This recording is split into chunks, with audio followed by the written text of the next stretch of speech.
जय जगन्नाथ।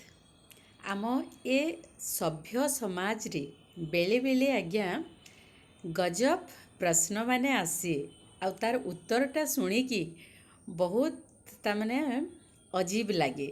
हाँ मु कहीं ये कथा कहूँ जे जेतेबेले अन्य उपरे कौनसी दुखटा आसुछि से व्यक्ति जनक कष्टटा पाउछि किंबा विपदर सम्मुखीन होउछि आमे कहू जे सेटा ता कर्मर फल एया कहू। किंतु सेही जिनसटा जेतेबेले आम आड़कू आसे आम आड़कू मुहाए आमे तार भागीदार हो सेहीपरी कष्ट अनुभव करूँ किंबा सम्मुखीन हो तो आमे केड़े सुंदर से जिनसटा को उल्टे देकी कहू जे आमे तो एई परिका नहू आमे तो सब बेले भल ही करूछु तो भगवान आम प्रति केबे निर्दय हेबे नाही। एईटा निश्चय भगवानंकर आम प्रति परीक्षा एया कही थाऊ समस्ते।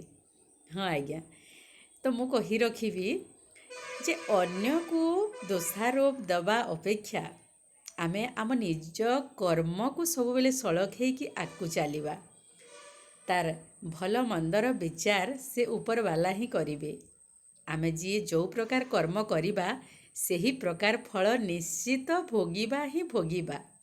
तेणु अन्य काहाकू दोषारोप दबा निरर्थक आज्ञा।